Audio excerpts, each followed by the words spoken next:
Des jours comme celui-ci, il y en a partout en France. Mais ici, dans le Lot-et-Garonne, ce n'est pas de fromage dont il est question. C'est très bon. Très très bon. Et oui, ce sont bien des fleurs que l'on déguste. Christine et son mari participent à un séjour à thème sur la cuisine des fleurs. Elle cueille des fleurs qu'elle va apprendre à préparer grâce à cet atelier animé par Pascal. Il vaut mieux ramasser des fleurs qui ne sont pas complètement ouvertes que des fleurs très ouvertes ou en fin de floraison. Parce qu'on va avoir beaucoup plus de parfum en fait sur des fleurs qui gardent certains boutons.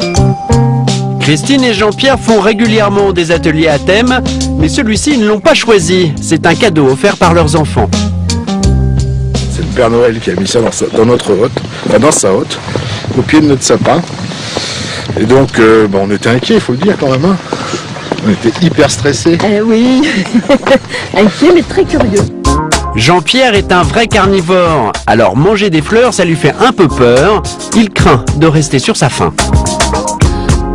Christine et Jean-Pierre sont logés dans cette ancienne ferme. Ce week-end leur coûte 130 € la nuit et 60 € pour suivre l'atelier.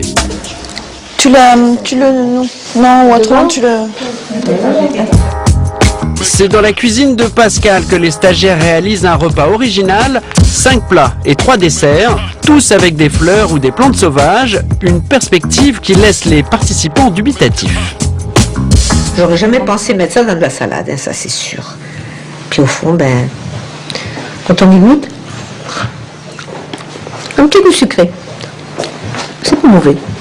On va rajouter du boulgour, qui sont des céréales, donc qui vont amener les glucides et les lentilles qui vont amener certaines protéines nécessaires à l'organisme. Les fleurs sont pleines de vitamines et de minéraux, mais en cuisine, elles sont surtout utilisées pour apporter de la couleur, plus que pour leur goût.